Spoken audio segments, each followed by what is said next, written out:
Presidential candidates are crisscrossing the state. State legislators are putting the final touches to key bills in Des Moines. And a recent congressional retirement has spurred speculation in the 2nd District. We get an update from Iowa reporters on this edition of Iowa Press.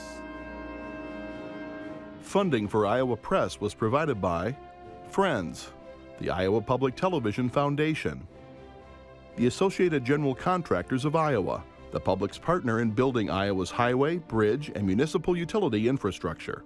I'm a dad. I am a mom. I'm a kid. I'm a kid at heart. I'm a banker. I'm an Iowa banker. No matter who you are, there is an Iowa banker who is ready to help you get where you want to go. Iowa Bankers, allowing you to discover the genuine difference of Iowa banks.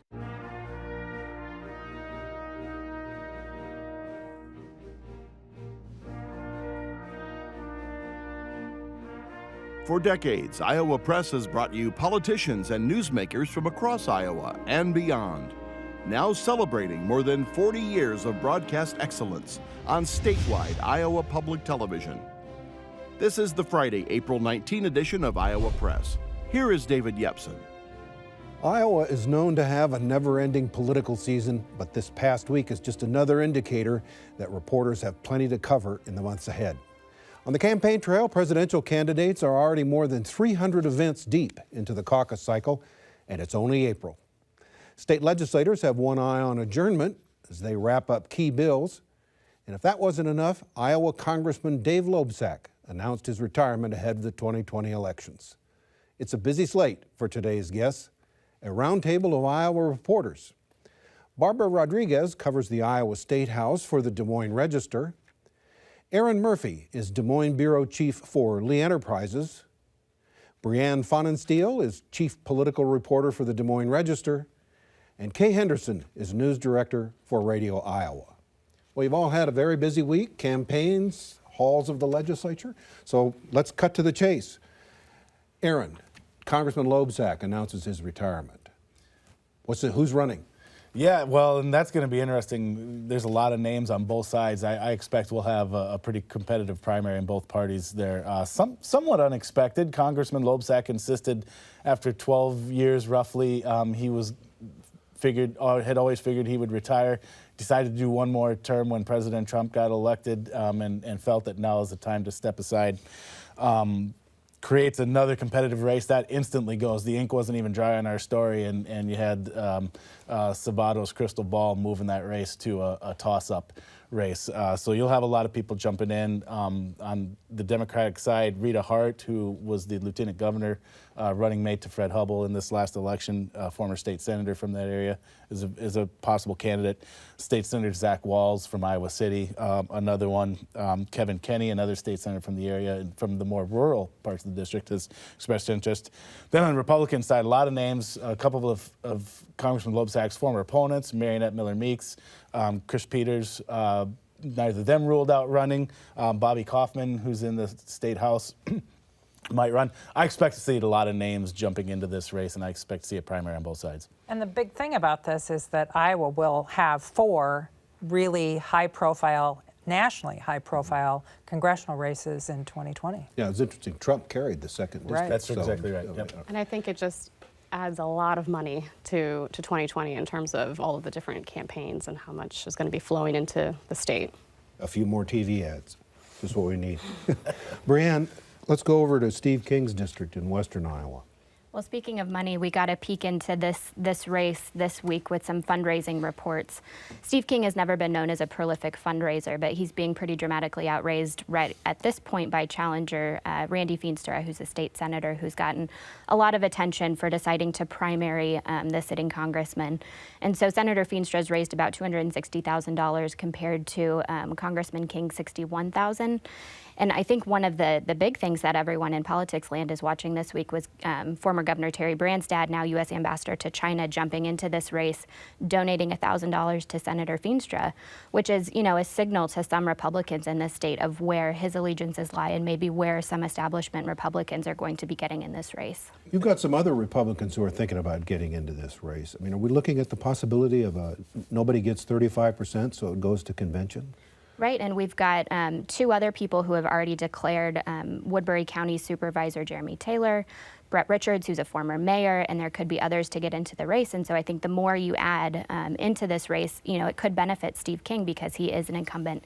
He does have that name recognition. And that's why those fundraising numbers are important and interesting, because it's not just about Randy Feenstra versus Steve King. It's also Randy Feenstra versus those other candidates, and does the support in that district coalesce around one of them and make it a one-on-one Steve King versus X, or does that support get more spread out, which leads to more likely case of maybe going to convention? Well, and the question there is that fundraising total for this first quarter enough to signal to others to kind of back off, or to actually, I'm also going to join the race kind of thing, so.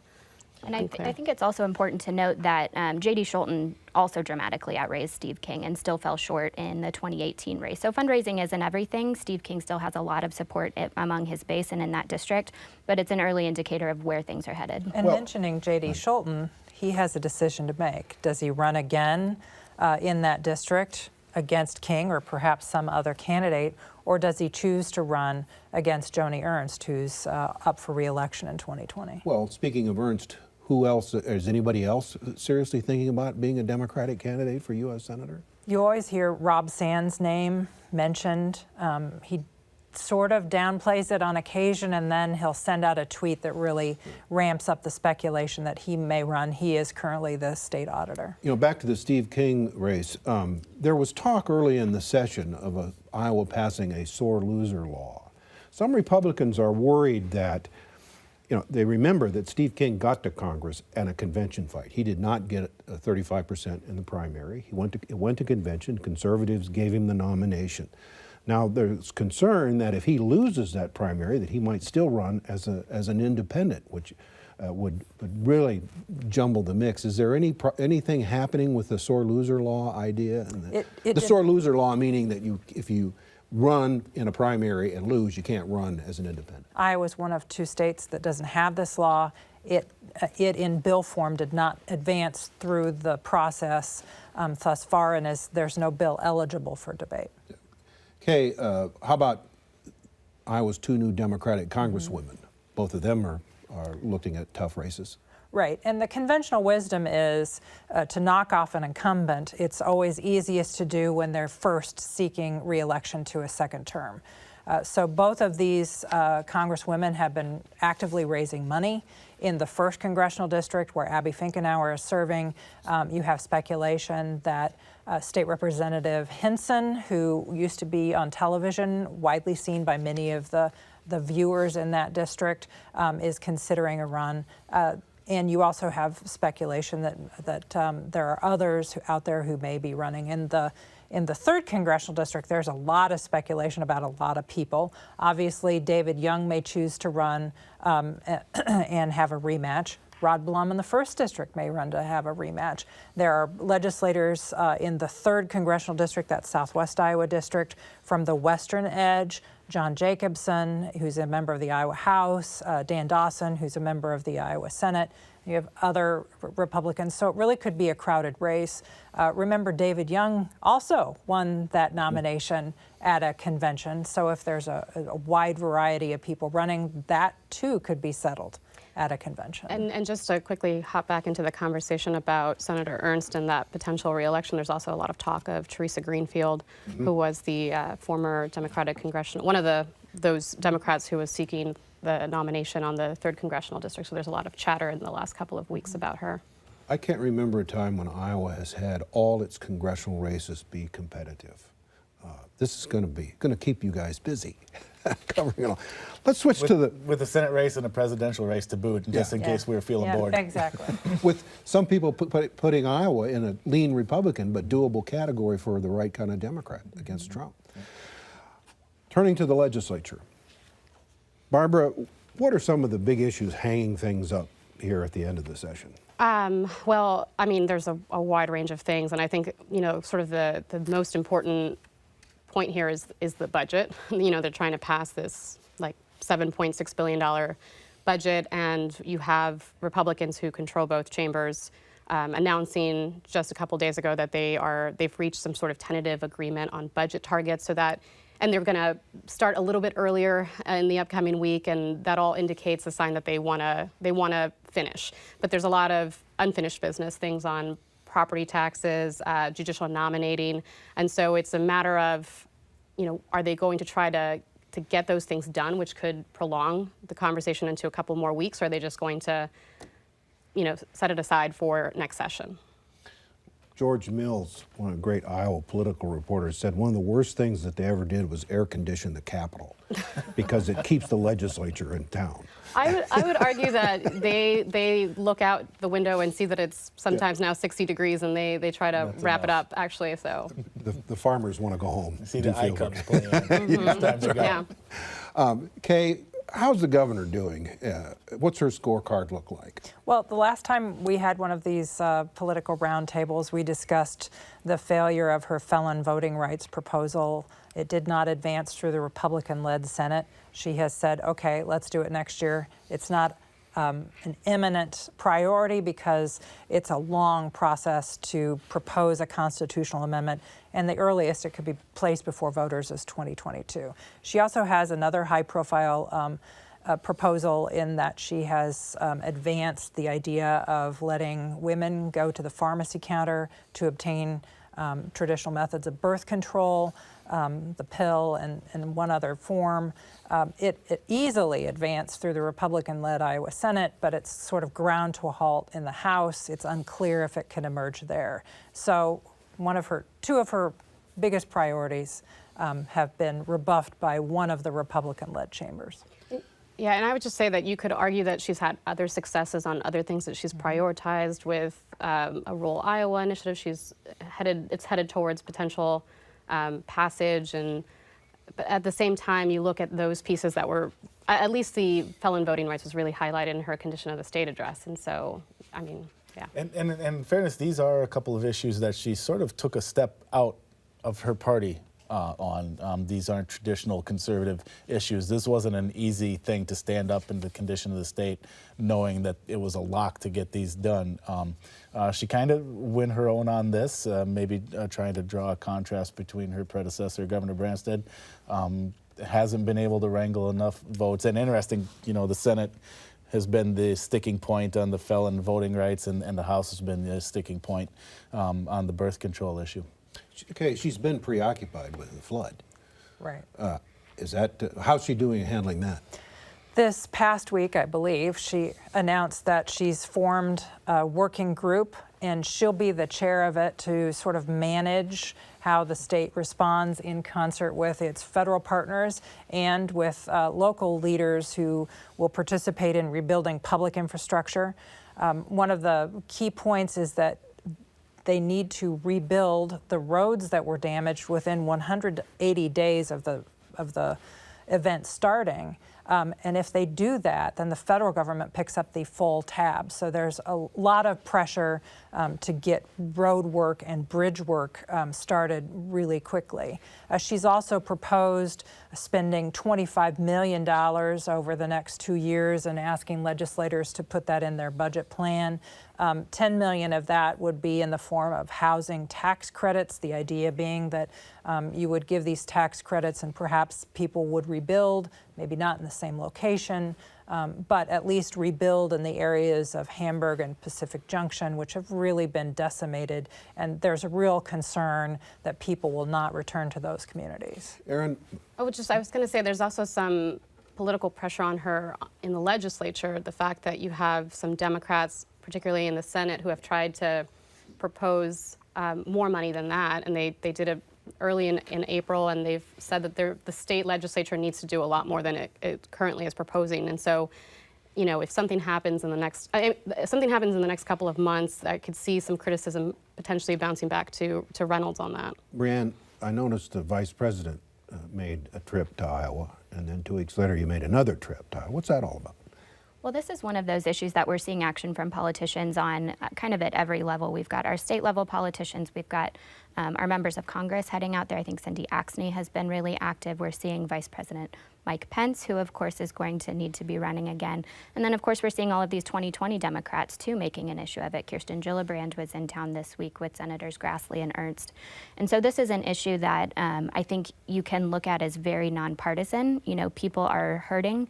This is a natural disaster, and there needs to be action at various levels of government. And so I think we're seeing all of these people weigh in and try to make their case that they can. Is Pence making 2 trips here to Iowa the start of the 2024 caucus cycle for Republicans? I think we're putting a little tick on our calendar that we can look back at. What about the partisanship, though? I mean, both parties are pointing fingers at this flood aid not getting resolved.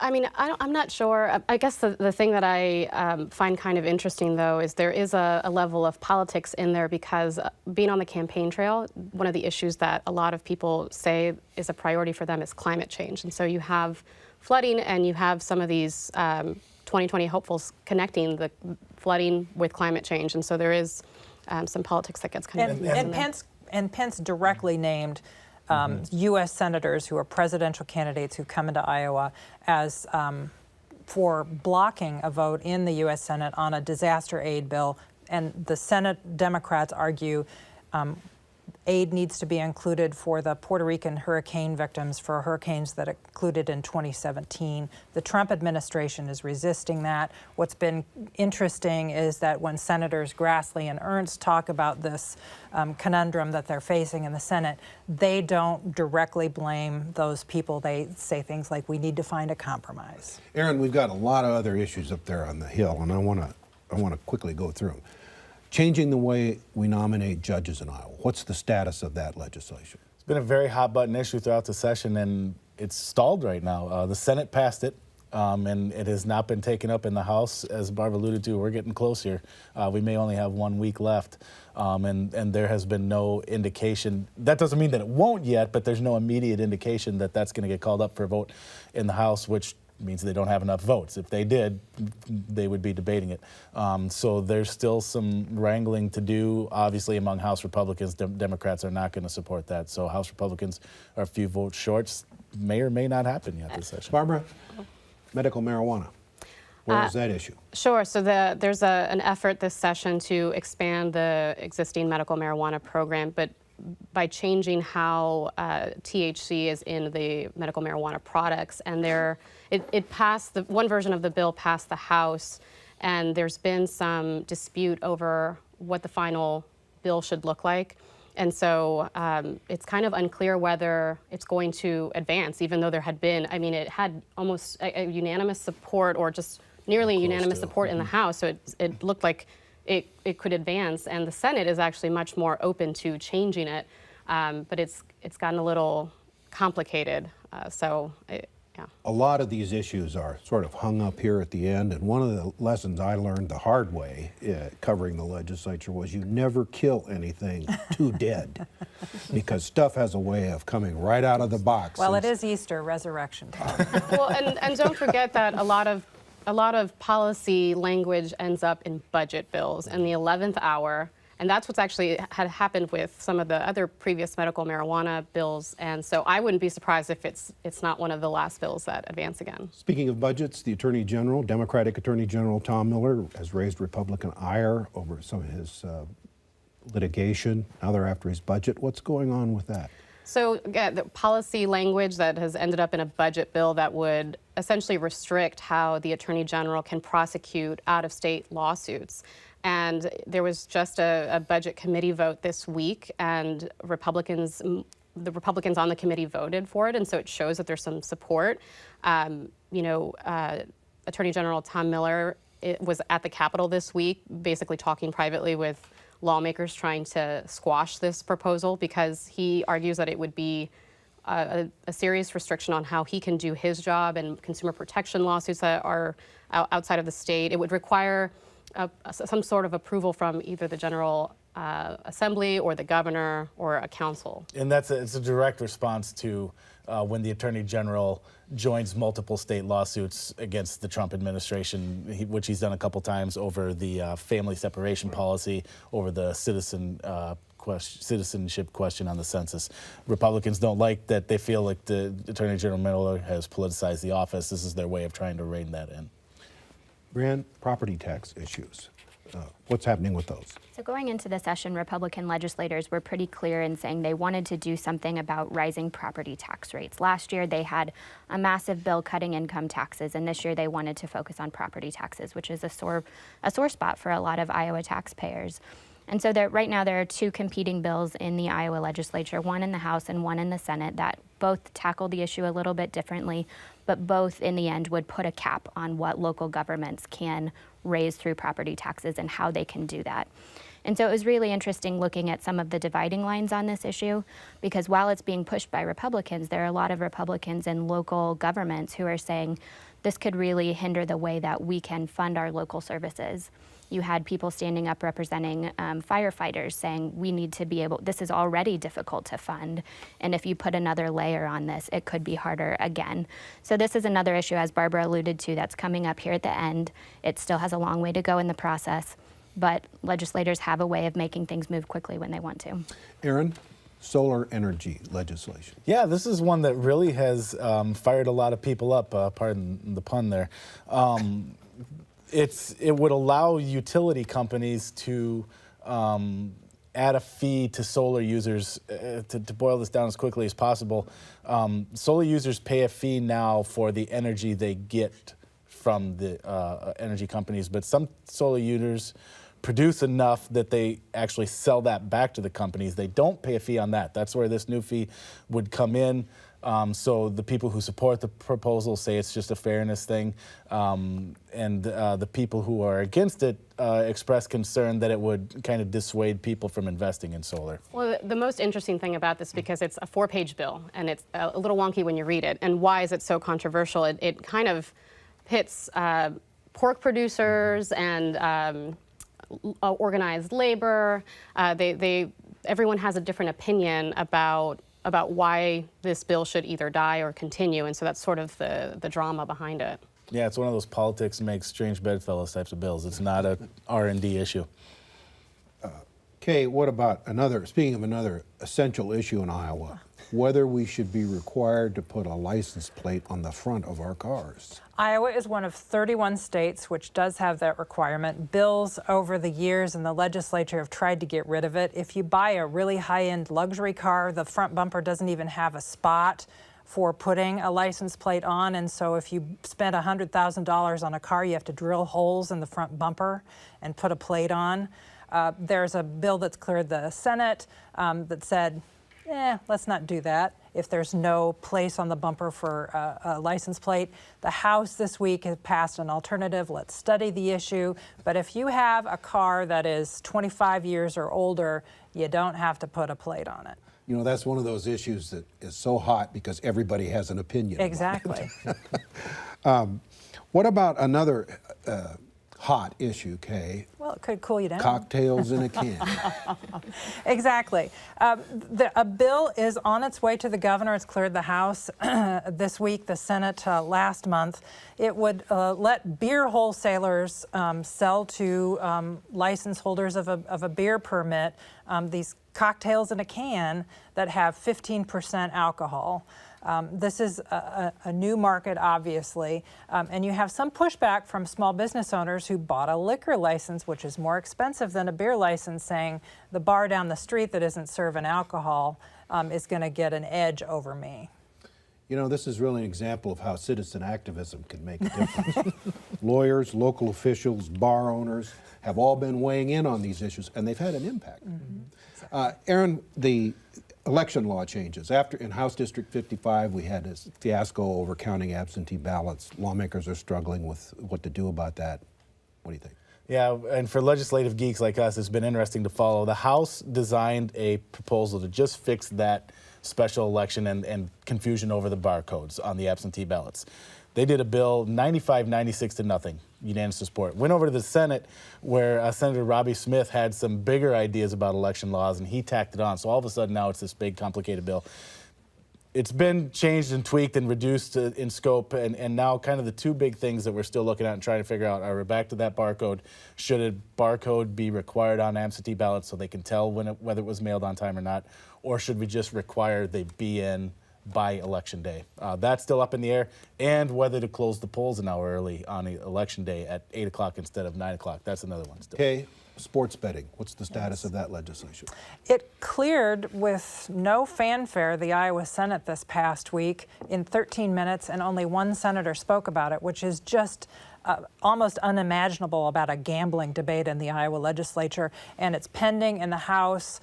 We're told sometimes they have the votes, sometimes we're told they don't have the votes. That's something they'll have to address this week and get it off their agenda. It's just interesting that it's one of the few bills that you could really say there's just serious bipartisan support, Right. because there are Republicans who don't believe in having some sort of sports gambling system. And there are Democrats as well. Right, and so you saw the Republican lawmakers kind of talking to different Democrats in sort of the last couple of weeks trying to get the votes needed to make this happen.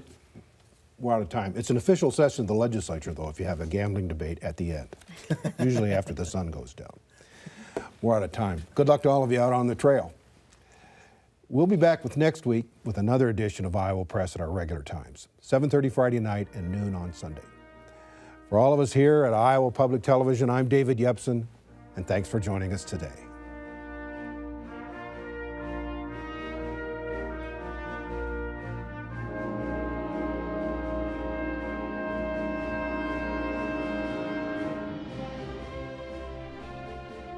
Funding for Iowa Press was provided by Friends, the Iowa Public Television Foundation, the Associated General Contractors of Iowa, the public's partner in building Iowa's highway, bridge, and municipal utility infrastructure.